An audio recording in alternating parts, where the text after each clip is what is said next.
Right, so the last main topic that I want to cover in this video is supply and demand. Now, this is something that you may have heard before, either in the news or maybe in a social studies class, but I want to make sure that we have a good understanding of what supply and demand actually is, because it's a very big concept that directly impacts all of our lives. So in countries with free enterprise systems, the prices, okay, the amount of money that we pay when we go to buy something are determined by these concepts of supply and demand.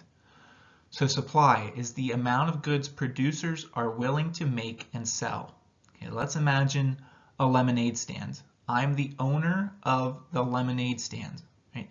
The supply in this scenario is the amount of cups of lemonade that I produce and I'm willing to sell to the people that are coming down the street. Okay, that's the supply side of this. Now on the opposite side is the demand, okay, the amount that customers are willing and able to buy. There's two key words there, willing and able to buy. That's our demand. So the customers that are walking down the streets, those are the ones that are going to drive the demand. They're the ones that create the demand. So let's take the example of willing. Well, let's imagine we have a very hot day and people are thirsty as they're walking down the street. More people are going to be willing to pay for a cup of lemonade when it's hot outside versus when it's, very cold. Okay, that's the willing side. Now, able to buy, that's determined by how much money they have and are able to actually spend on the lemonade that I want to supply them, okay, or I'm producing for them. So on the one side we have the supply, that's driven by the producers, the people that are making things. On the other side, we have our demand. What do our customers want from us? What are they willing to buy and what are they able to buy?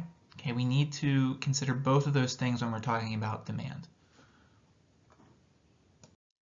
All right, so continuing with supply and demand. On the one side, we have our supply, what people are willing to produce, and then we have our demand side, what people are willing to buy. Well, let's say that there's differences, okay? The amount that people are willing to buy and the amount that people are willing to produce aren't equal. That sets up two different scenarios for us. We'll have times when the supply is greater than demand, and that will lead to a surplus, okay? So there's more of a particular product out there than people are willing to buy, all right? So let's think about that. There's more of something out there than people are willing to buy. That's considered a surplus, okay? What this leads to is the price may be higher than people are willing to pay. So in order to get rid of that surplus, businesses will have to lower their prices to encourage sales, all right? So let's use the example of a cell phone. And there's a cell phone out there and the cell phone costs $100. Okay, so cell phone company comes along and they produce 1,000 units of the cell phone and they originally charge $100 for these cell phones. Well, the majority of people are only willing to pay $80 for the cell phone. Okay, so if the majority of people are only willing to buy the phone at $80, but we're trying to sell it at $100, how are we going to get rid of those phones? Well, we have to lower the price. We have to lower the price to the point where the demand price is what the price of the product is that we're selling. Okay? So that's the one scenario. When we have surpluses of a product, the price will ultimately need to come down in order to sell the excess products.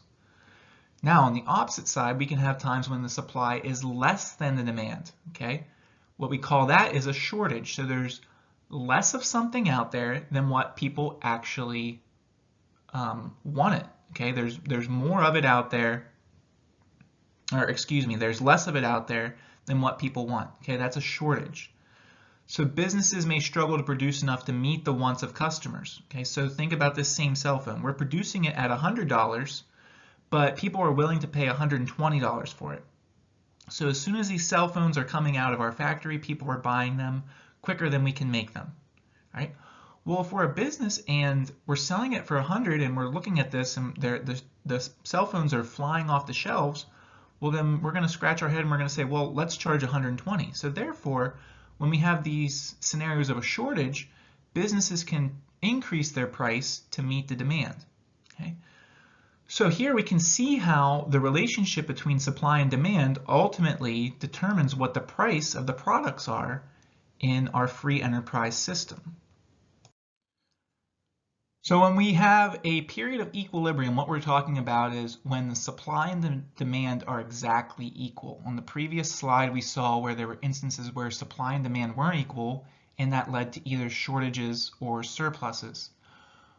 When the two are equal, we consider that equilibrium, okay? Think of the word equal and equilibrium. It's when supply and demand are exactly equal. Okay, so if we have companies that are supplying products at exactly the quantities that people are demanding, we're going to have a very stable price, okay? That is the equilibrium price in a free enterprise system, okay? It's the point where both businesses and customers are willing to produce and consume equal amounts of goods. Okay, this creates stability in our economy, and at the end of the day, this is where we want our economy to be. We want our products to be at an equilibrium price. Right? There are times when our products get out of equilibrium, and we'll see increases or decreases to maybe a new equilibrium price, right? But the main thing to remember from this slide is equilibrium is that point when supply and demand are exactly equal.